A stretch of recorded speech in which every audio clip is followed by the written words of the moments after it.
Nick, I'm just checking. Can you hear me okay? Perfectly. Ruben, we can hear you. You can? I think we're good. We're live. Come right close into the mic. Oh my gosh, we're good. Hey, we're here with Nicholas Alexander Kradza. Ruben, do you have a middle name? Garcia. I was going to say Manuel. Nope. That's my brother's name. Garcia. Ruben Garcia? Garcia. I don't think It's I've not heard Portuguese, though, is it? I think it's Spanish. Yeah, it sounds Spanish, but I guess Ruben just because Garcia they're close. Furtado. Garcia. Mm-hmm. Holy smokes. Dude. You knew that. No, I don't think I knew that. Yeah. Okay. He's probably told you 5 times. You just didn't listen. No. Trust me. I tell Ruben things 5 times. He doesn't listen to me. Hey, I know so much has been changing. I want to ask you a whole bunch of stuff with your kind of a bit of your life, because I'm not sure everyone knows some aspects of your life story that I find interesting. And the real estate market, especially, kind of, I would call it the luxury home market. Do you refer to some of the real estate that you do as the luxury home category, or what would you refer to it as? I think that's a fair assessment. Would be luxury. And then what are you seeing different in that category? Because recently you've been kind of, we'll get into numbers and price points and trends in that market, but you've seen a change in the market in the way you're working with people a little bit. Just explain to me what's happening there, and then I have some questions for you. So because there's been so much going on with some of the content that we're producing and putting on social media and people reaching out looking for help, again, our business model is I'm a real estate agent. So I normally help people find a house, whether it's their primary home or whether it's going to be I feel sorry for you, dude. You're a real estate agent. Yeah, I feel sorry. That's what I do. But a lot of people reaching out and asking for advice and help on their existing home, whether it's they bought a property that they're tearing down and building, or it's a renovation, but they've already have the property. And so we were trying to figure out how can we help these people, because we have, but we've been investing a lot of time, but how do we make it so we can do it so it is a win-win situation where it's not taking time away from clients who are paying clients to help other people that we're not generating any revenue. So we came up with a model, which we'll talk a little bit about later. But the nice thing about doing that is now we're more active in a lot of renos and a lot of builds, that we're able to take all those best practices when it comes to tendering materials or services and bring that to our clients that are our normal existing clients that are under a buyer representation when they're buying homes and they're fixing them up a little bit, or it's a seller that's doing a renovation to increase the value to sell it. Right? So you're consulting with people. That's exactly what we're doing. And I see it because people are coming to you for your opinions. I'll never forget, Nick, one of the first Madamies I purchased, it was Ruben who said, hey, don't let them build the kitchen this way. And you slice the kitchen peninsula. Mm-hmm. Do they even do peninsulas anymore in any houses? No. I don't really see those anymore. No, don't. But, they said slice the peninsula off and make an island. That little changed our whole freaking layout of the house. And you've always had a knack for seeing things that nobody else can see. Yeah. And I can see why people are now doing consulting with you on that kind of design work. Because to me, I know you're a realtor and that's kind of how you're generating revenue and stuff, but you've always had this design aspect where you're not a licensed architect, but you kind of have this design architect angle. Yeah, and you came into real estate really backwards, really, because you for anyone not listening, you flipped, I forget how many homes it was in a period of time, but you flipped so many homes. Yeah. And I think it was, from seeing all those things and seeing all the different models and all that stuff, you studied a lot of those things inside and out. Yeah. So you've just seen a lot of stuff, right? Yeah. So during that process, I was super analytical. The only reason why I got my real estate license is how many homes was it? Just for anyone listening, to give them some context. We'll just say... Yeah, Ruben doesn't like talking about that anymore. Oh, yeah. Okay. It's a bunch. Yeah, but it's well over 30. All right, so... But where I was going with that is that the only reason why I got my real estate license is I wanted access to information to make better informed decisions. That was it, right? Now, everybody has pretty much access to information of what sales, what property sold for, square footage, and all those different things. But to your point on that Madame house, it was even before, not necessarily with you, but it wasn't, what should we change in the kitchen? But is that the best house based off what the client thinks they need and should buy?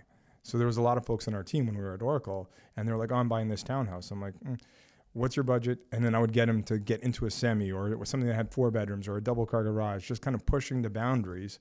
because it was less about how pretty it was, but it was more about what is going to be the best investment. And then from there, the one that had the potential to do stuff later, right? So that's why, as part of this kind of consulting gig, there's people who are buying from the builder, right? Because they'll come to me and they're trying to look at resale. There isn't anything there. They look at the builder as an option. So that's one of the consulting services that we offer is like, okay, what should you buy from the builder? What should you get the builder to do in terms of structural changes? We had one client that was going to be spending almost over $300,000 actually in upgrades through the builder, like over $300,000 in a subdivision home, right? Where the house prices were about $1.5 million. That as a percentage is grossly over what they should be spending because they'll never get that money back. So through that consulting engagement, we got them to basically, I think now they're spending somewhere around $110,000 through the builder. And then after closing, they're going to come in, spend maybe about $70,000, right? So what were some of the things that you kind of got them not to do? So it was just, I'll say some of the major things, and it was things that they perceived that would have value that had no value. They wanted to add a couple extra feet onto the back of the kitchen because they felt the kitchen was a bit small.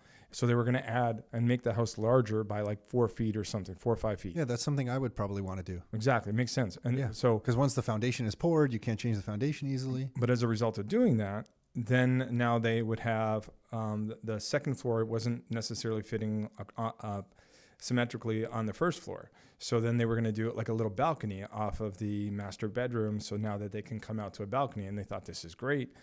So just those two options alone, I think, was close to $100,000 by the time between railings and everything like that. And I'm like, all of this was just to get some more space within the kitchen. And I'm like, first of all, how many times do you think you're going to go out in that balcony? Never. Once. Yeah. When you close. Yeah. No, when you go to clean it. Yeah. Right? Okay. Yeah. Once a month. Year. Yeah.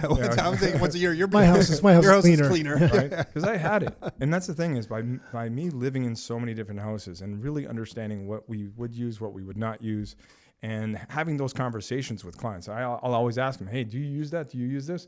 Rather than the normal conversations that you see with real estate. But either way, so. I'm like, you'll never use it. And the other thing too is like you're not in a mature neighborhood with trees. So all you're doing is now giving more visibility from that balcony looking out. But they're like, but look how nice it looks on the elevation from the outside, from the back. I'm like, when are you going to go to your backyard all the way to your property line and look at your house? You're never going to see that. So all these things that they saw value in, they quickly said, wait a minute, you're right. There's no value in that. But how do we solve the problem with the kitchen? So we did a redesign in the kitchen, and we created a kitchen that was far better. So now they end up, remember, they were going to spend over $300,000 in upgrades with the builder. We got them down to about $120,000, and then another $70,000 in other improvements that they would do after the fact. Things like a pot light, a builder's pot light, $350. You can go aftermarket when you go into a house, you'll probably pay like $50 to $75 for a pot light. So they're spending a fraction less, getting way better product, way more customized, and then the value of the house, the finished product will be far better and worth more, and yet they still saved almost, by the time it was all said and done, about $150,000 total on their project. And what that cost them was $5,000. Yeah, you've always had a knack. You're saying the $5,000 because that was a consulting. That was the consulting agreement, which got it. Yeah, but I can see. I'm surprised the builders even still do some of those types of changes in markets today. Some of the initial changes that they wanted to do, I would just think that they don't, But I guess you're saying they want to because of the profit margins on them. Because they don't want to do it. They almost penalize you by charging you an absurd amount of money, and it's crazy that people pay for it because again, the perception is, oh, I really, really, really wanted this. And I'm like, well, why do you want it? And then they're like, oh, because I'm like, no, you would never, right? I'm like, and then they start thinking about it. You're like, you're right. I wouldn't. And so in that example, you were able to change the kitchen layout. And I've seen you do this a million times, but you were able to change the kitchen layout and then they had more square footage or they felt like it was a larger kitchen. Yeah. And part of that was just what, moving around the island, changing the spacing of things. And again, you would really need to see. No, I know, but do your best to describe it. So what they had is they had a small island and a U-shaped kitchen. Okay. Think of a U-shaped kitchen with your counters are U-shaped. You got counters that are facing, like where your sink is facing your backyard. Very common in a small island. We got rid of everything that was up against the rear exterior wall. And we did a floor-to-ceiling window there, right? So making that feel even bigger looking out to the backyard. And then what we did is we ran now a much larger island because you don't have this extra 2 feet of counter, right? Oh, So so now we have a island. huge island. So their island went from, I think it was like 4 feet now to like 8 feet.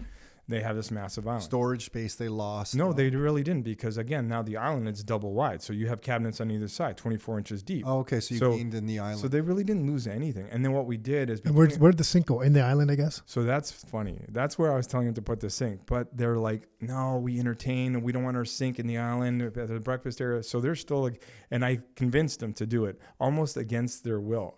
And then after they did it, they literally called me a couple of days later and like, Ruben, we really think we need to put the sink in the back. We don't want it in the island. And the only reason why they don't want it, it's not what they're accustomed to, right? And what they're visualizing and how it is on a house. They've never seen an island that's going to be almost like 10 feet by basically 5 feet wide. So they're thinking of a subdivision home with an island and a sink and pots and pans and people. I'm like, it's not going to look like that. And I said, then you can create a level, just basically raise the breakfast bar area so that you have a little bit of a separation from the cooking and the workspace. But even after all of that, they're like, I still don't want to do it. So we found an alternative where they can have a sink in the back and it works well. But I still as we get closer to the design phase on the kitchen. You're not giving up on them. No, because you're holding hope that they'll make the right design choice. Yeah. Well, I think they have to see a kitchen and then really understand it. And again, seeing something on paper rather than going to like one of the kitchen manufacturers and then their showroom and seeing some of the kitchens. Because then they're again, everything is based off of their current house and their storage and then the way they live, which is going to be much different in this new house. So I wasn't intending to go down this path, but now that we're here, where do you see architects go wrong most of the time when people are doing custom builds? Because I feel like we've had this discussion and it seems like it's pretty common that architects will kind of like miss the obvious. Some architect listening to this is going to like roast us for this, but that's a common thing, no? You know what? It is, right? And I'm fortunate that I get to work with a lot of really good architects. The only thing is when they are looking at such a complex, like large project, and they're trying to get the big conceptual things to all make sense, the smallest little details could get overlooked. So like at the day-to-day necessities in a house might get overlooked. Yeah. Okay. So that makes sense. It's so easy for me to come in with a fresh pair of eyes because I haven't been pulling an all-nighter doing a design. And then look at something, I'm like, man, that doesn't, like, that could be far better. And maybe if we do this or we do that. And it's because I've seen it somewhere or we've done it somewhere. And I'm like, that would be the perfect place to implement this, right? And then so when we talk to the clients after they get their architectural designs and we change things, they're like, how come my architect didn't think of that? Like that's so. Yeah, but to be fair, they have different priorities. They're looking setbacks on lots and trying to get they have all these parameters they're trying to work with. Where I'm just coming in and just trying to create wow factor at a much more like cost-effective way of doing it. So if we ever move again, my daughter wants us to have a house. What's her dream? It's if you go in the garage, she can open a little door and you put your groceries there, and then you can go into the kitchen. And get access to her groceries from there. So that might cost me a whole new custom build because she wants that. Then I'd probably do what I do with these other clients and tell them, you don't need the sink in the back. Yeah. Got it. Okay, so I want to come back to like what you're seeing in the luxury home market in that space right now. For everyone listening, we're recording this kind of towards the end of June. Nick, this might go out kind of like mid-July even. So just for dating purposes with so much happening, I just want to kind of timestamp this a little bit.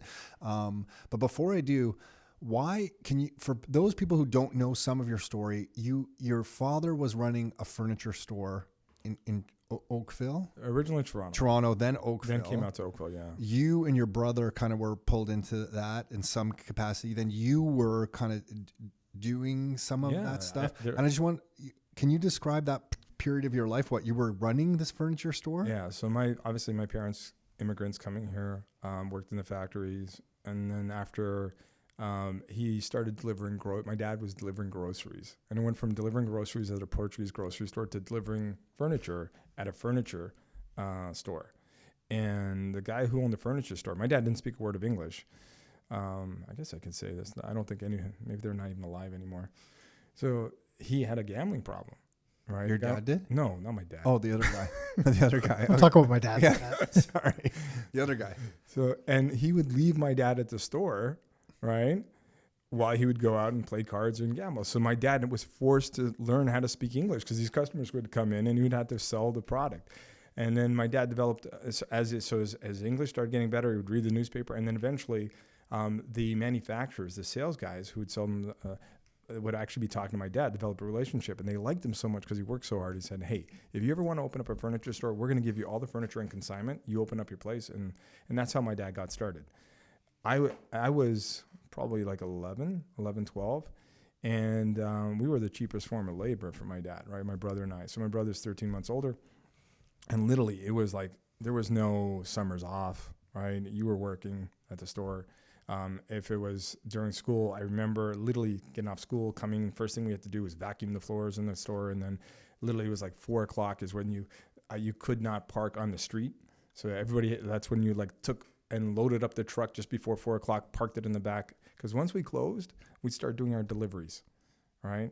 And we would be doing deliveries till like 12 or 1 o'clock in the morning. As an 11-year-old? As 11, 12 years old. And it's crazy that people would think about you buying furniture and you waiting for a delivery. And all of a sudden a family shows up, a Portuguese family with 2 kids that are like basically 12 or 13 years old. And they're carrying like sofa beds and couches. So you and Manny are loading up sofa beds as 11. And how old is he? He's how many years older than you? He's 13 months older. Okay, so we were like super young. And we like worked like it was like, and even then it was always like this thing I had in my head. It was like this precision about efficiency, and even the way I would break a box and fold the box, and then literally like putting the handles on. It was just nuts. And I was always saying it didn't matter what I did. If I did something, I was going to do it, and I wanted it to be done like awesome, right? But yeah, that was the whole furniture thing, and then got onto the sales side of it because my dad then started to go to Portugal, and he would want me. And this is now around 16, and now we're in Oakville. Yeah, now we're in Oakville. And he would leave to go to Portugal, and I would manage his store at 16 years old, right? And I started thinking of like my kids when they were 16, right? So I would be there taking care of the store, taking care of the house. But yeah, that was kind of the background on the furniture side. Yeah, no. Sounds like that would be a lot more normal, years ago than it would be today. Yeah. Today, they're, if you walked in and saw a 16-year-old running the store while the father was or an 11-year, like all sorts of child labor laws being broken. And, yeah. You know what I mean? But back then it was just kind of, I think it was just normal. I mean, I was thrown onto you were even younger than me by yourself, but because I was there with you, and it'd be like, okay, on a construction site, here's the big drywall buggy. Here's where the garbage chute is. Go around this floor and pick up all the drywall scraps. Yeah. And it was like, the first time I remember was it was a winter vacation, so that 2-week break around Christmas, and it was freezing cold. And I guess I was probably around 12 or something on the job site. Not supposed to be on the job site at that age. Yeah, right? Here, go do it. No hard. I think you learned. You maybe had a hard helmet. Did you? I had a hard head to begin with, so I needed a hard hat. Now, what did you have for fuel? Like, what would your dad give if you're going to come on to work? What would you eat before you go to food? Work? Oh, normal food? No, not coffee truck donuts. Like those 2 kind of glazed donuts that are stuck. Those are. I still remember those. Packaged in a coffee truck. Yeah. So my dad, we would go on a Saturday morning, like to open a store, and there was a coffee. I think it was coffee time or something like that. And I don't know what it was, or either way, he'd buy a dozen donuts, raised chocolate, and 2 chocolate milk. My brother would have 6 raised chocolate donuts. I would have 6 raised chocolate donuts and a chocolate milk. That was our breakfast. That's awesome. Tell me how we ran on sugar. It was just, and then before delivery started, it was like a Coke and a chocolate bar. Boom, let's go. I thought when you said fuel, you meant motivation. And I was like, oh, the motivation was fear of my father coming and me not getting the work done. Yeah, our father just dropped us off with no real instruction. He just kind of abandoned us on different job sites. But so through that whole experience, because I'd imagine you had people that you're paying bills, managing the store, you're handling inventory. I guess from that, what do you take away? Anything? Like, do you reflect on that part of your life going, wow, like I went through that, and because of managing that furniture store, I'm now benefiting in this way? Or no? Is it just like the struggle of it was worth it because it just made you tougher and stronger? A couple of things. Definitely tougher and stronger. I told you the story, like when we would deliver stuff and we'd go through a doorway, my dad would always say, keep your hands on the outside of the furniture if it was a couch, or let's say it's a dresser, it was wood, just in case you would touch the doorway. He goes, your hands heal, furniture doesn't, right? So that gave you that kind of like that you're not the priority, the furniture. Oh yeah, 100%, right? So and so that was that aspect. The other aspect is at a very young age, I was very shy, but I quickly learned when it came to sales, like at 12 years old, imagine like 12, 13 years old going into a store, and my dad didn't have prices on anything because our competitors would come in and see our prices. So our prices were all memorized. So it's people would ask, how much is that couch, right? And remember, we were like in the Junction area, so a lot of people kind of shopping for the best deal, and they're like, and I'm like, oh, that's $899 for the sofa and chair, and they're like, $899? I could go buy that down the street for like $600. And at like 12, 13 years old, I would like get all cocky. I'm like, where? Because I'll go buy 5 of them because we pay more than that, right? And then, but it was those kind of conversations that kind of got me comfortable talking to people about sales and building the sales skill. And then on the relationship side, building relationships, it was with the suppliers and manufacturers, because we went through some hard times, and sometimes you didn't have money to pay them, so it was all based on relationships. So, what was the key in maintaining the good relationship to handle that? I think it was just always showing that you had good intentions, and the first opportunity that you had, and again, a lot of transparency, saying, hey, here's the situation, here's the next deal. As soon as this closes, we deliver this, and following through on everything that you said you were going to do. So, and as times got harder, my dad struggled more with that, right? So, and then we kind of started building up some debt, and then things started going sideways. That's when my dad went to Portugal, and I took over the store, and my priority was not to generate as much cash flow as possible. It was to pay as much debt. So it's to literally increase the production, to pay everybody off, so that I can then start off on fresh with them to start getting inventory. So this might be too personal, but I guess I'm curious. Was your dad running from the debt a little? Well, he had to. We claimed personal bankruptcy, right? Moved back to Portugal, right? And so he's kind of started over there, right? But so I was able to kind of go through that and see everything, like all the ups and all the downs. And I think that going through that experience is what also kept me always very, I'll take a lot of risks, right? But I'm also very cautious, of what the worst case scenario is, right? So I don't go in and make any decisions emotionally. It's always thinking, what's the worst case scenario? And if the worst case scenario, I can deal with that, and the upside is there, it just move forward as quickly as possible before that opportunity's gone. On the sales side, you said, when you were younger, if someone said they priced a piece of furniture lower down the street, you'd almost get a little cocky back then. Yeah. That's so not your approach when dealing with people now. Did you have a conscious realization of I'm going to change my sales strategy, or did you just become unconsciously competent in your sales skills over time? Yeah. I think what ended up, as a kid, that was cute, right? Because it was coming from a kid. If you did that, now older, it sounds like a used car salesman, right? Yeah. It's like when you hear a little kid swear, it's cute, right? But you can't get away with it when you're older. But I think a lot of the sales, as I got older, was literally developed some of it myself, just kind of, but a lot of it came from our careers in the software industry, right? We had some of the best training. Yeah. So I think a lot is about who you are, and then how you apply some of that training. Because I think now in real estate, and I say this all the time, it's like every deal I do, I want it to be a win-win. A win for both parties. There's always two parties, right? And so you got the buyer and the seller. And I feel that even if I'm representing the buyer and the seller gets completely short end of the stick, that deal is always going to be problematic, right? Where if you can create a win-win, you're developing relationships, and it literally just opens other opportunities, right? Okay, so now because you touched on real estate, what are you seeing? I have more questions about your past in a second, but what are you seeing in the real estate market right now in the luxury kind of home category? What's happening?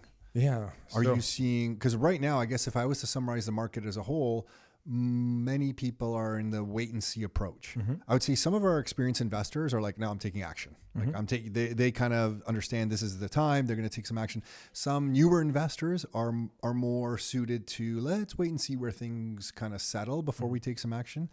In the luxury home category, what are you seeing? Price point wise, trend wise, momentum?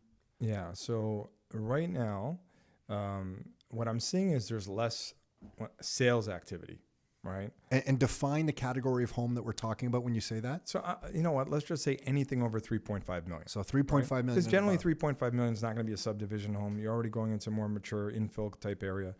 But the higher up you go, the more this is actually valid, right? What I'm going to say is that there is definitely less sales, right? But there's also less inventory, right? So because before you would see a lot of people who were making moves, they're in a house, but then they're like, hey, you know what? I want to build again. I want to do, but I want to do it different this time, maybe a bit bigger in a different area or a different style house. So those are people who had, because they were making that transition, they had to sell.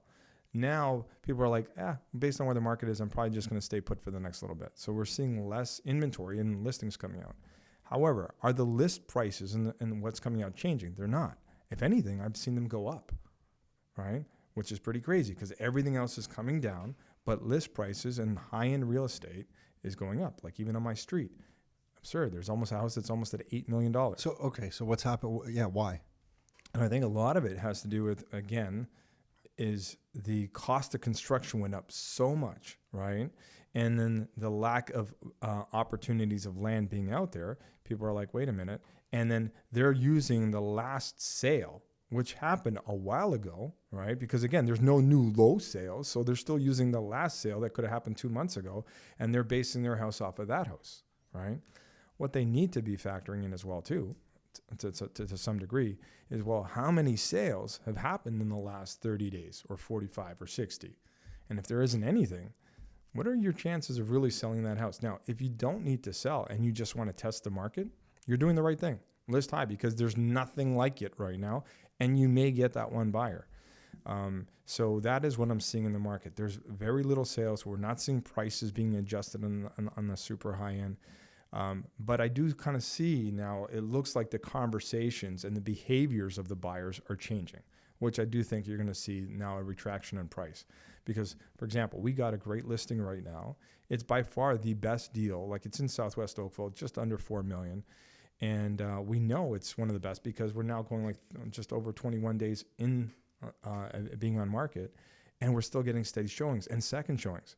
So if it wasn't a good house and it wasn't priced well, you wouldn't be getting second showings and people telling you that they shortlisted it.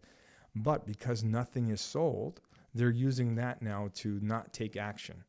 And the longer they don't take action, eventually, it's not going to be us, but somebody else who does need to sell, they're going to drop, which is then going to affect our price. All right.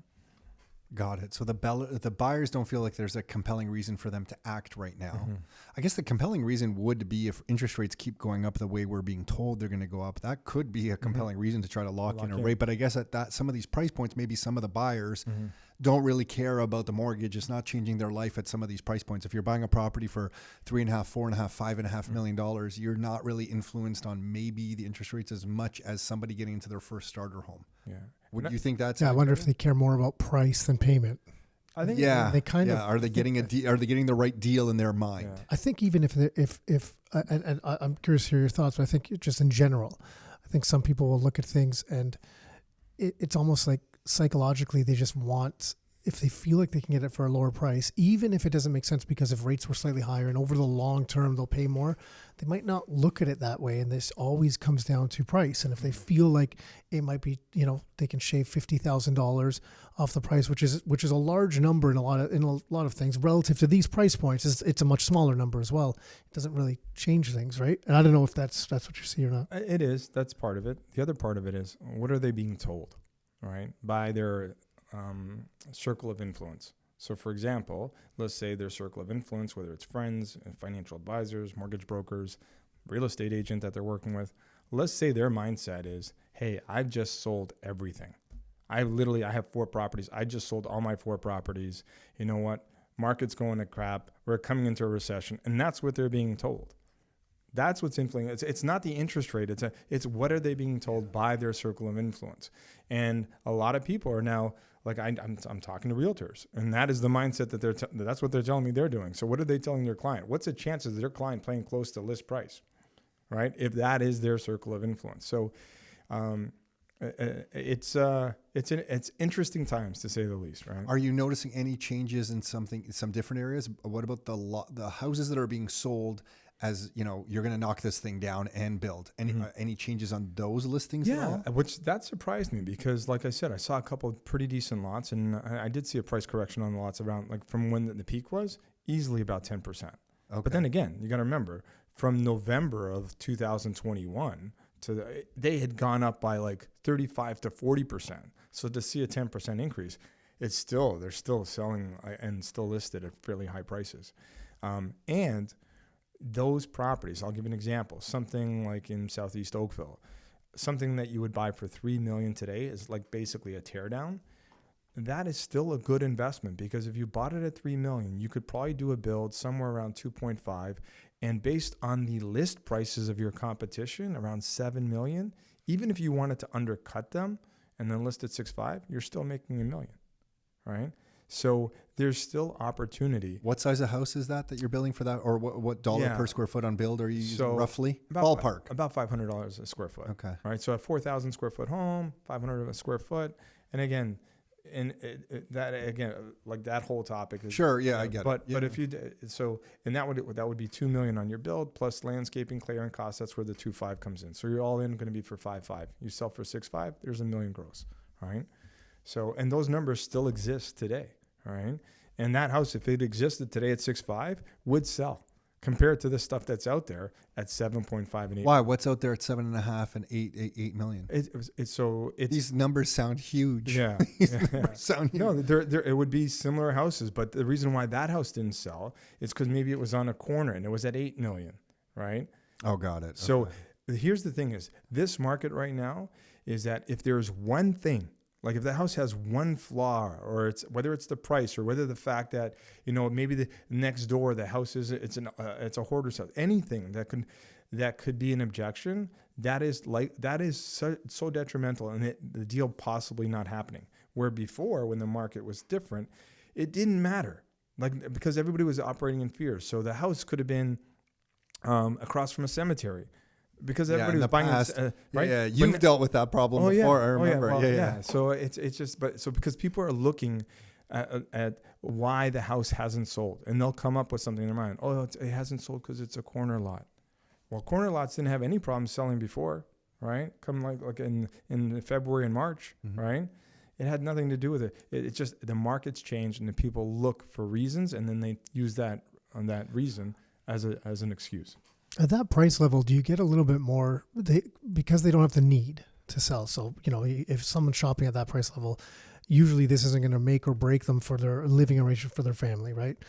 And then is it just also during past times when markets have been like this, and I mean like stock markets, things like that, and, cryptocurrencies, like just the value of so many assets have come down. So there's just, people feel like there's just not as money, even if they weren't going to use those assets to fund the purchase. They just feel they're like, maybe I'll just put my hands in my pocket. So overall transactions just kind of take a dive, just kind of the number of transactions, because there's just no need there. So doesn't that play into it a little bit? And then even if you kind of build that home because things aren't moving, the value could be there, but then you're still sitting on it potentially for a longer period of time.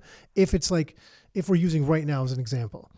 Yeah. So, and that's why I 100% agree that's what's holding people back, is like, hey, you know what? We're not seeing money flow in. My portfolio is not growing the way it was growing before. If anything, it's retracted.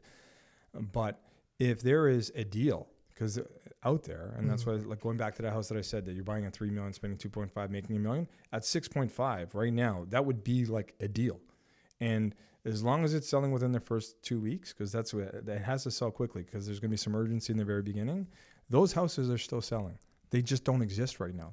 Right? Yeah. So if it's something really stood out, like something that was very unique, or that there was value there, then there's still someone that might move on that one because of that factor. And that one you're saying is a deal because the lot is a good lot, and the house is built with all the modern things that someone's going to expect. Like, why is that one a good deal? One, I always say it's to get all the stars to align. So number one, great street, a lot of new development on that street.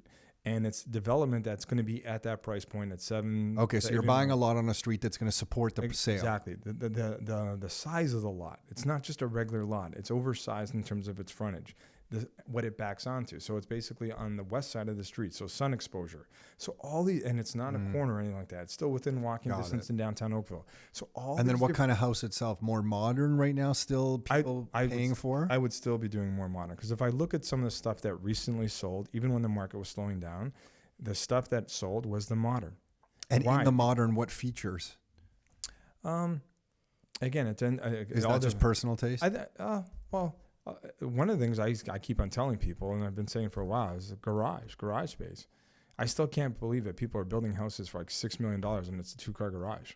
I agree with that. I Because if agree I was buying that, completely. I would want. Yeah. I I definitely don't get want it more. either. Yeah, and then the other thing too is like even when we're looking at lots, I'm always looking at okay, what's our driveway going to be like? Because if all of a sudden you're building a house for like the farther the house could sit back and still have a decent backyard, and then now because it sits back a bit further, now you can actually do like a gate across the front. That differentiates the house. So there's little things that you want to add into that custom build that will really differentiate the house from anything else that's out there. And then you come under like $500,000 to $1 million under that price point of your competition. You're like, What's with the garage? And this is something I don't know, and I should know this, or I've just never asked it Zoning? before. I was going to ask about the square footage, because sometimes there's a maximum Yep. lot coverage. Yeah. Does garage count towards that? No, so depending on the zoning or what areas you're in, like there's the majority, right, within Oakville only allow for a garage that's I think 45 square meters, right? And that doesn't count towards the square footage of the lot coverage towards the home. So it does count towards lot coverage, but normally when you have a big lot coverage is Isn't an issue. not the issue. The issue is the garage size. And why do we have a rule that says your garage can only be this big on this zoning? Well, you got to remember, go back, 30, 40 years. They were running How many mechanic shops on the front lawn. But it wasn't so much that. How many, I remember coming in, there was basically 3 families living in one house, and I think there was 2 cars. 2 cars with 3 families. Now you have a family of 4, right? Your kids just started driving now. Yeah, There's 5 cars in my family because of having 2 boys, right? So the dynamics of families, and then you have sometimes another family member, an adult that's living with you or something like that. So the amount of cars per household is completely changed, but they still have these rules based off of rules that were developed 40, 50 years ago, if not more. So how are you getting around that with lifts and things like that in the garage? That's one way. The other way is applying for a minor variance, right? Which only delays the process. And then here's the problem when you go for a minor variance. The neighbors probably don't have an issue with you have a 3-car garage. They just don't want any new development on their street. So they show up with pitchforks and the committee. Is all of Ontario and GTA's biggest problem. Sure. So it's all of a sudden, they're not objecting to the garage. You just don't want development. What about tandem? Can you do tandem parking in the garage that maybe get exceptions? That's still part of the square footage in terms of your max. So what some people are doing is, and this is what I did, is I actually did a garage with a tandem, but I actually used it as a workspace, right? So I didn't go for a minor variance, right? Because I knew my neighbors would literally show up with pitchforks on that day, and they're like, "No, we don't want this house being built." So I built it, and then after it was built, right, then I went for a committee of adjustments. So you could remove walls. To remove the interior wall, and they still showed up with pitchforks. Really? Yeah, it was crazy, and they're like, you got," and I'm like, but it got approved, all right, and then we took down the wall down. But at least it did not delay my construction process, and they didn't have a say in what I built because everything else conformed to all the requirements, right? So there's certain ways. And then the other thing you said is lifts. So when you're designing a house, you want to design it with a garage high enough because there's some really, really amazing lifts right now, like a single post lifts that are actually suspended, and it's still not the same as having like a 3-car garage, right? So if you have the ability to have a very wide lot and have 3 cars side by side, it's far more convenient, right? Suspended lift. I just don't trust it. I'm sure it's great. but if the first time I saw the car being going up like that, I'd be like, I don't want to walk underneath that thing. That's for sure. Suspended lift is literally hanging from the ceiling, and it's so there's that. But even the 1-post lift is actually. I've seen yours. Yeah. You have a 1-post, no? Yeah, it's 1 post. Yeah, and when the thing lifts because it's on an angle upwards, Yeah. to compensate for the weight of the car, and then you see that thing go down. And it flexes, and then it becomes 90 degrees with the weight of the car. But normally, but there's no. So when you're pulling the car into it, you're a little off. You're not flat. Well, once the car gets on it, it flattens out, right, with the weight of it. Oh, got it. Yeah, So just that's underneath. what But it's yeah. Are you seeing any other trends in housing? Like I know you're working on one project right now. We don't have to say the client's name here, but they're doing something really cool with the kitchen. A big part of the kitchen is it's not just like a butler's area. Mm-hmm. It's actually like a huge, almost like a second kitchen behind the wall. Mm-hmm. So they have this awesome counter space and an island and then a doorway. And in that doorway is almost like double the amount of counter space that they have in the kitchen that's showing to the rest of the house. Yeah, is that like something, I love that, by the way. Is that something new or? No. Because it keeps all this, your toaster, your blender, your air fryer, all this kind of stuff. It's like not visible at all. Yeah. So for more the elite, where they would actually have a lot of parties at their house, and they would hire caterers. They always had like a butler's kitchen, and you would see it. Like you go. So you're calling this client of yours elite? No, I said I know this client. That's why I'm just. he's gonna love that. But if you go like on YouTube, right, and you look at houses like mansions that are like 40, 50 million, 150 million, all of them have it. And that's where you start figuring out, okay, where do I get some of these ideas and incorporate it here in a house that is more typical, still a luxury home. It's still going to be probably over $4 million or whatever. But when you look at the cost of the land and you look at the cost of construction and that additional feature as a percentage of that, it's very minimal, right? So, but that, it's something that, and with their feature, what we really like too is you don't even know that exists. There's like a secret passageway that leads into that room, right? Because all the millwork is all paneled and everything like that. So it's going to either be like a pocket door or like a butler door on a concealed hinge that you don't know what's there until you open it up, right? But those are things that, again, will hugely differentiate the house. That and also outdoor space, right? Where people are spending a lot more money on, covered porches and pools and cabanas and everything like that. Is that more popular than ever, the covered porch? It is. The only thing is again, it affects lot coverage, right? So with the price of land going up so much, and the average lot, depending on where you're building, it's a 60 by 120 lot.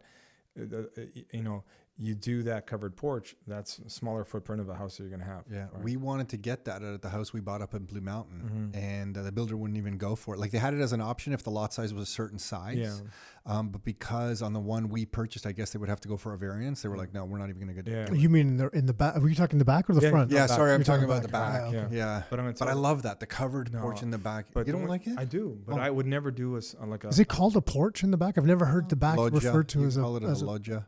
What would you call it? I should know. I just call it a covered porch. And maybe you do. I just don't know. I just don't know. Yeah. I know because it's like living. It's basically like a living area. Space. Yeah. But so instead of doing that, right, as a fixed roof and everything, what I think, again, depends the style of the house and everything like that. But it's there's a couple different companies local, and there's some out of Europe. We did it at our place now. We had like an outdoor space, and they could not do the covered porch because they would have been over lot coverage. But we got one of those like a pergola on hinges, motorized hinges. But it's on motorized hinges, so it's got these louvers, really like very slick, and it closes. Got the rain management system in it with LED lights in it, and then it has the phantom. So it's waterproof when it closes. Yeah, so we have it closed for all winter, and we have like all our furniture in there. It can support the snow when it's closed. It can. Now it depends again how big you're making this and the spans of the aluminum and stuff like that. So, but yeah, with ours it easily does. So I'm sure it can. You would just probably have to have another crossbar somewhere. But doing that, it's no longer lot coverage because it's open, right? So Nick, maybe that's what we should do. Have you seen it at his house? It's really nice. The pergola. I've seen those things. Oh yeah. Okay. Yeah. So, but it'll be attached to the house on one side, and it'll have the two posts on the other end, and then you add those phantom screens because up north there, I think there are quite a lot of bugs. Right? I don't like bugs. Up north, dude, it's like the same area. We're in the same province. We're talking like 2 hours. We're talking like 2 hours from here. The Portuguese. It's up north. It's like 2 hours from here. It's the same part of Canada. I know, but there's more mosquitoes. I don't know. But so phantom screen. So you're building like a wall just based into the screen. No. So what ends up happening on the post? There's a track system, and in the very top there's a valance with a blind. But that blind is just basically a bug screen. So that's and again for people who don't know what a phantom screen is, a bug screen that you just hit and it just closes, and it literally super pricey to do these. Yeah, it's getting a lot. But I could tell inflation, Tom. Haven't you heard? Yeah. But this sounds amazing. If your builder could have done it, right? No, what would they charge? We would have paid. We would have paid for and I think you would have paid less for this, and this is a far better solution, right? So I'm going to guess, depending on the space that you want to, you probably want to budget anywhere $25,000 to maybe $45,000 for something like that, right? Yeah, got it. It'll be more. Yeah, depending how big it is. You don't know. You don't know, Tom. Oh yeah. Tom, yeah. We'll push 100 for I've sure. made it this far in life by just some of my strategies. Okay, so and then anything else that's changing recently? Pools are still a thing on some of the higher end homes, I'd imagine. They are, and I always. Why are you hesitating? Because they're so expensive and really difficult to do because of just getting the resources, like getting. Just hard to get it's hard to get someone to return your call, I think, in that okay, world. What about pools? It's yes. anything, by the way. Yeah. You want to get your coffee maker repaired. Try doing that. Yeah, I know. What about heated driveways? I think It's like my dream. yeah. So we obviously have a friend who's got one, and I think once The you elite have guy. one, He's the elite guy. Yeah. Once you have one, I don't think you'll ever go back into a house that doesn't have one. Yeah. Right. I pulled up to his house, the Yeah. house I'm talking Yeah. about, in the middle of winter, and everybody had snow, Yeah. and his driveway was Yeah. dry. Yeah. Go ahead. But the only thing is, you also got to think is like, it's like, oh, I have a house that the grass cuts itself. Well, you hire people to do that. All right. So there's a benefit of having heated driveways. Don't get me wrong. Right. But I just don't think it's still the norm. No. Right. Yeah. But once somebody gets like, it will probably catch on as the cost of that comes down a little bit. Are they typically only done with concrete or no? No, I've seen it. I've seen it done with interlock. Right. Yeah, interlock I've seen, not asphalt, I don't, right? No, I never. I don't think I've I've ever seen seen it with asphalt either. asphalt. Yeah. Okay. Yeah, but normally concrete. And then, but the trade-off with concrete is, then you got your Uncle Buck that comes over with his pickup and his oil spills all over your concrete, right? As opposed to. Yeah, no, I know. No, we grew up with a concrete driveway that was not poured well. The ones that like kind of Yeah, chip and yeah. flake off and that Yeah. kind of stuff. Yeah, so that's And with oil pattern stains on concrete. it. Yeah, that's the worst part. It's like tire marks and oil stains, right? I think every car used to say, like every Have driveway had oil stains. Oil stains, yeah. that was Now if normal. someone has an oil stain, Yeah. everyone freaks out. Yeah. So if you had to project out the next year or 3 years, 5 years in kind of the higher end luxury space of real estate, where do you think we're headed? More modern? Is the traditional style coming back? Larger kitchens, smaller kitchens? Are you seeing any trends that you can kind of talk about that come to mind? Well, some of the trends would be, it's more common to see transitional. So I don't know if a lot of people are going all in modern, right? And then a couple people did it really poorly, and that property sat on the market for a bit, and maybe that turned off some other buyers. We had a really early on, I think it was like 2010, we did a very modern house, and I loved it. But my wife's like, yeah, I wouldn't go back to being in a modern house like that modern. Yeah, when you went that modern, that wasn't my taste. I could respect the house as being a super cool modern house, but it probably wasn't my personal taste. Yeah. And the one thing about that house is that when you go more what I call a classic modern, right, it is more timeless, right? Because it's very simple in its design. But if you go into more of a classical traditional house, also timeless, right? It's when people are doing these more ultra moderns, like, we talked about when you were even doing some of the backsplash here. I'm like blue backsplash. I'm like, those are things that may be trendy, but again, it's so small that in a couple of years you can replace it. But imagine building a whole house that was based on trendy. So I'm like, don't ever go with anything that's trendy. Okay, right? so stay classic, stay Stay true. classic. So it's either a classic modern, or it's going to be, because I go through some of these houses now that are modern, and it's like all kinds of different cladding material in the front. And it looks like, you remember that game Tetris that you used to play with the blocks? Is that what people are doing? I've seen a few like that now. Yeah, It's just like, that's a thing. Yeah, it's like all these blocks that are intertwined into one another, and gross. Yeah, got it. Yeah, okay. Sums it up. I want to back up because I'm trying to. I think a lot of people try to figure you out, Ruben, because you're really good at what you do in real estate. You seem to have a knack for serving clients' needs and making these win-win situations. I tell everybody, as far as people in the real estate industry that, let's face it, real estate can have a bad name. But you're unique in that you really genuinely try to make win-win situations. And it doesn't feel like you're dealing with a salesperson when you're working with you and watching you deal with clients. You're always trying to make it a win-win and everybody's getting what they really want and what they value. Where does that come from kind of in your life? You said when you were folding boxes and when you were doing the furniture stuff, you always wanted to do it right and efficient. So I guess you've just always been that way. There's been no moment. You were just kind of, this has been in your DNA. That's a good question. I would say that I think at an early age, all right? So I'm pausing. I'm like, should I say this? I'm like, yeah, I'll say it. So I had a brother, right? And I always kind of got the impression, man, he might have been the favorite. So I always was trying really, really hard to please my dad, right? So I had always this strong need for approval. And that need for approval led me to go above and beyond to help everybody, right? To just, and I think, but I got gratification out of it, and I still do. So I enjoy helping people, period.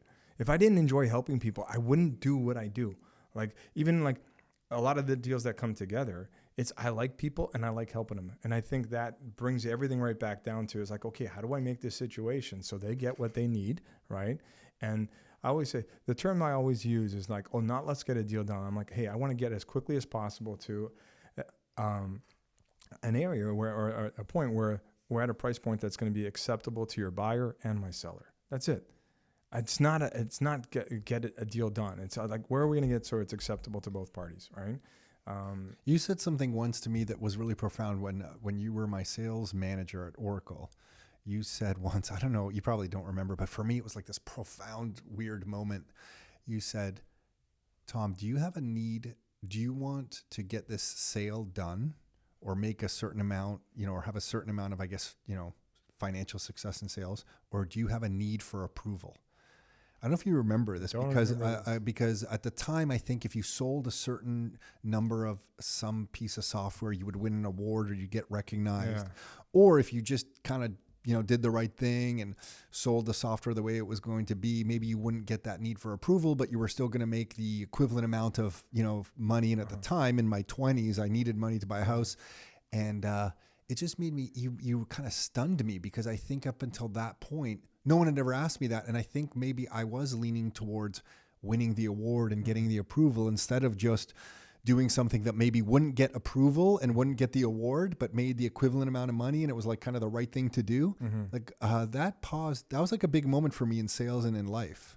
It's a really weird thing that you did for me there. And I think going back to like any job I've ever had, it could be working at Oracle with you or any software company, or even when I was working at Tim Hortons, right? One of my first jobs outside of working with my dad. And I thought after working with my dad. You worked at Tim Hortons? And think about it. I was running Garcia worked at Tim Hortons. Yeah. And I didn't know Garcia worked at Tim Hortons.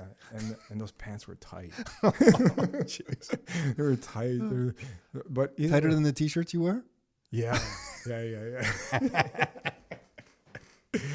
I didn't know they got the extra small pants with the extra small t-shirts. Yeah. Okay. Super tight. But all I remember is that wherever I worked, right, I would get promoted and quickly, right? And I'm like, well, why is that? Well, it wasn't. Are you doing the humble brag right now? Hey. Is it? Yeah. No, because I'm asking. Hey, listen, I was so good. Wherever I've ever been, they always promote me. I don't know what it is, guys. I just keep getting promoted everywhere I'm at. But because I'm telling you, there was people who probably worked as hard as I did that were there for years, but they weren't getting promoted. And I think what I did is I worked really hard, and I was offering more value than the normal people, right, or the average person. The normal people. Keep going. Yeah, keep going. I want to hear this. But I always made sure that the people that mattered noticed. Yeah. Right. In those types of you were selling yourself. You have to. Yeah. I always I would hey, and then some managers, they got it early on. Other managers, when I would come in, and then this one like this, and I said this, and I'm like, just how did it end? Yeah, we get it. What's the long story? Cut to the chase. Cut to the chase. I already know you did your job, and I'm like, well, how did it end, right? What about, I want to talk about this just a little bit. You had kids young. When did you have Austin? At how old were you? Oh, man, I was 21 when Lori was pregnant, and Lori was like 19. So, yeah, you guys. So, he actually I turned 22 because Lori went into labor on my birthday. So I was 22 years old when he was born. Okay, so what do you think about that? Was that how did that shape you? I always wanted to like start a family early. Like that was the big thing for me. Probably I wasn't expecting, so it wasn't planned or anything like that. But financially, did it drive you? Oh, it killed. Were you just scared shitless? Oh, it killed me because we weren't prepared. We had no way of supporting ourselves at that time. Like I mean. I was working was I at Tim Hortons then, or I think it was a security guard. My wife was a downtown security guard had the tight pants too. Maybe you just went to places where they had tight pants, dude. No, the shirt was pretty. The shirt was tight. Yeah, that was your security guard era. Yeah, So we were like trying to like literally. All I remember is I had before getting married. I had a nice car, and I literally had to. That was the time we went bankrupt. Like my parents went bankrupt, and the car was under his name, so my dad's name. So they repoed the car, but I was able to keep the wheels, right, and sell the wheels to help pay for my wedding. right? That's how tough it was. And then we were going to be moving into my dad's basement, but he had to sell the house because obviously, so we had no place to live. And we just were like looking at apartments and we couldn't afford anything. And some of the stories of the apartments that we looked at. And I remember telling Lori, like, this is the one we can afford. She's like, I'm not going in there. And I'm like, no, we have to go in there. I said, I'm not going to make you live here, but I need to know where we are right now because I will remember this day. And we did go inside, right? And then the best part is we go into I would pull up into the building, and as we get to the front door, the glass is broken in the foyer. So, and we're hitting the intercom. Out comes the superintendent, right? And he's yelling because I guess in the foyer of the building, even though it was probably like 10 stories or whatever, the second floor was open to the foyer. And then as we walk in, he's yelling up to the second floor for his wife to throw down the keys. And then he brings us to this lower level unit that had lookout windows, right? Oh, wow. And as we approach it, he's like knocking on the door and he's looking in through the peephole because the peephole is busted out, right? And we go inside. And all I remember is like this place was a dive.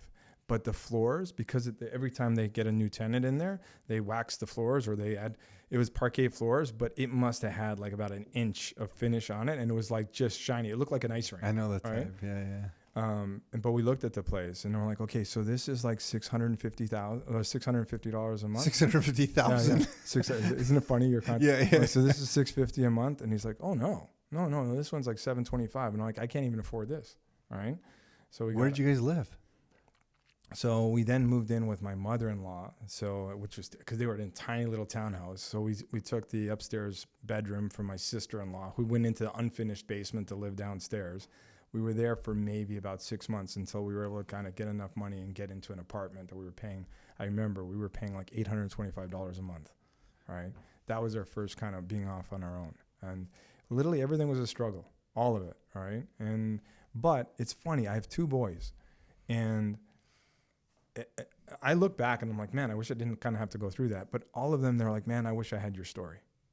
Like they it's almost like, you do everything for your kids so that they don't have to struggle. And then they're like, yeah, but I wish that was me. I wanted to go through that story. And I'm like, well, you know what? Okay, get out. Make your own That's story. interesting. That's interesting. So there's a genuine need for a bit of effort and struggle from your boys. They want to go through. I guess they want to prove to themselves that they can stand on their own 2 feet. I respect them immensely for that, right? Mm-hmm. But it's weird because you have that story. Nick and I don't come from a family of money or anything, and I feel like perhaps we're not giving our kids that, and you're looking for ways to teach them struggle. It's difficult. I don't really know how to solve that. I don't know either. I don't know either. It's just kind of like a pattern. Unless they piss me off real bad. And you punch them right in the face? Are you allowed to say that? No, you can't touch them. No, Dante, that's bad. No. My youngest, he does boxing, so I wouldn't He get punches into a you in the fist fight. face? No, but I wouldn't get into a fist fight with him. Okay, I'm joking. There's no punches being. You gotta take him down. Take him down. Yeah. Oh, take him down. Oh yeah. Double leg? Yeah. Squeeze it. Yeah. You've been through a lot, dude. And I feel like some people who see you now, and you drive nice cars and you live in an absolutely beautiful house, and I feel like sometimes people who don't know you don't know your story and everything that you've been through. And I don't think they know how you work with people and how you're genuinely always trying to make a win-win where everybody's feeling satisfied. And you do all these things for people. Don't know the half of what you do in real estate to get people buying a certain house or selling a certain house where they feel really happy on what they're doing and for genuine purposes. If they saw behind the scenes of Ruben Furtado, instead of the Ruben Furtado who might drive by in a certain car or a motorcycle or something like that, I think they'd have a real deep appreciation for everything you've been through, man. The clients you work with, when I speak to them, they have like a really deep appreciation for what you do. And I don't know if they always kind of tell you that, because sometimes people aren't good at sharing the way they feel.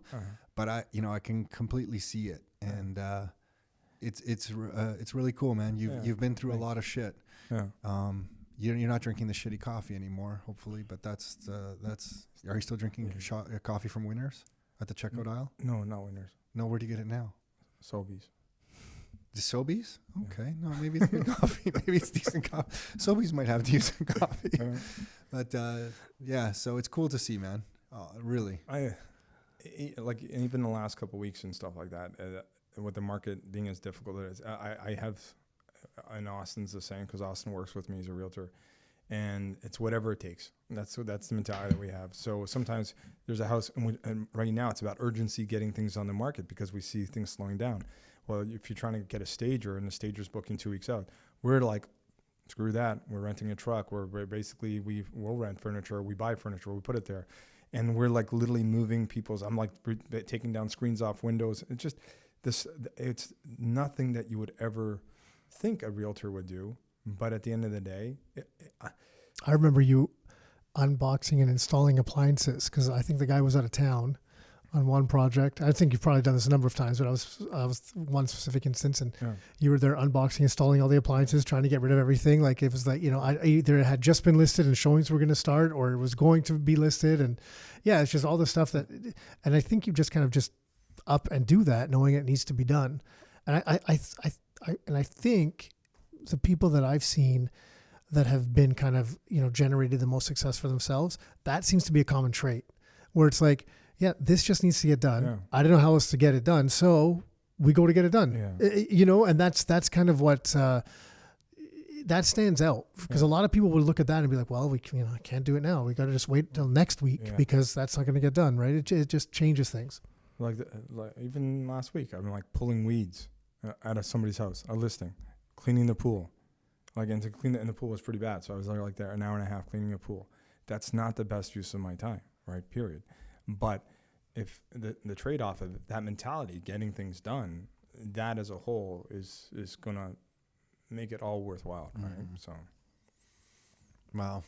Yeah. Dude, if someone wants to reach out to you to do some consulting work with you, or what do you want to talk about that consulting thing? Yeah. How do you work with that? How does that work? Because there's been so many questions about it. So the way it works is, again, let's say it's somebody who doesn't necessarily need a realtor because they already own the property. It's their primary house. Let's say they've already bought the property and they're looking for, advice or ideas on the design side, or they're looking to get a better understanding of, from a budgetary standpoint, what they should spend on it because they don't want to overspend.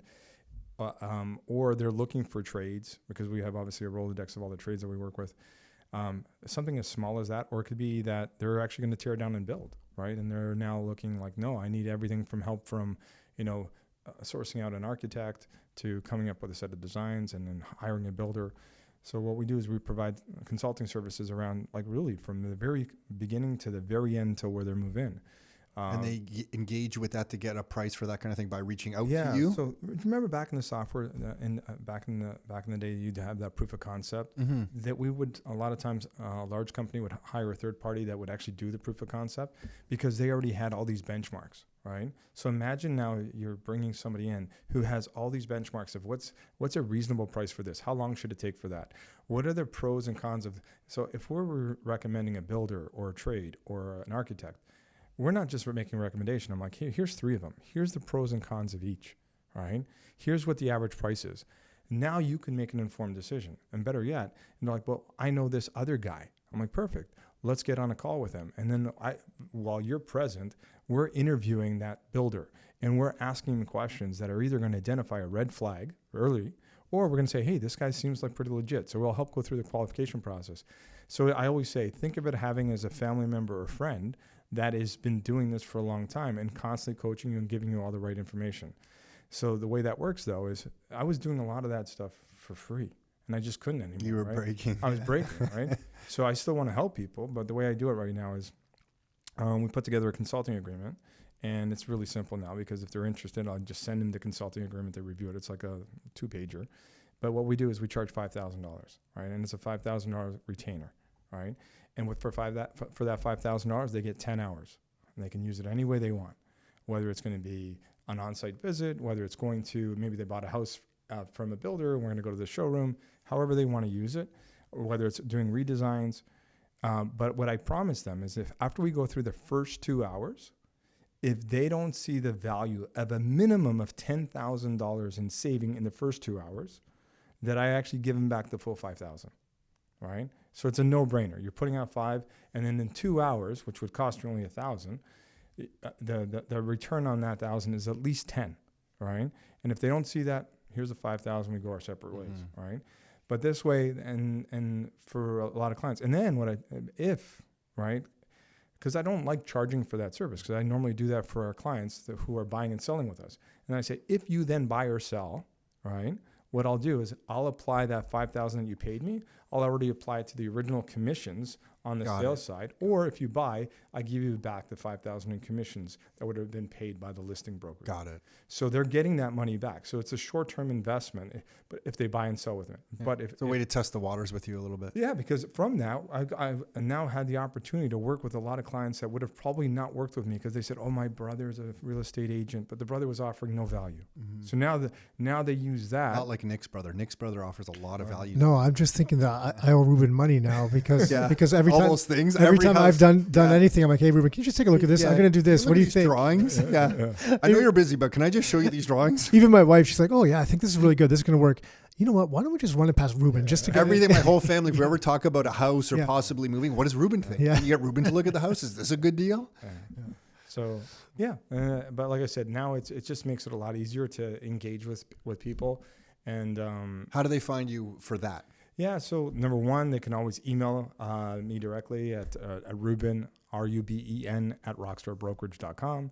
Or they can follow us on social media at the Furtado Group, whether it be through Facebook or Instagram or even YouTube, and just send us a direct message and we'll reply back. Normally, we'll just ask a couple questions, send them out the consulting agreement, and we take it from there. Cool, man. Anything else you wanted to share?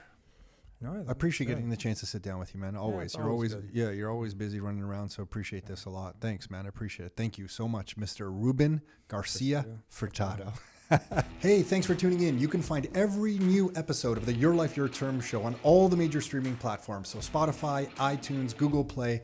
And if you'd like to get free copies of some of the books that we've put together, like these right here, or some of the reports that we've put together, like these right here, you can find all of those at www.rockstarinnercircle.com. That's www.rockstarinnercircle.com. That's it for now. Until next time, your life, your terms.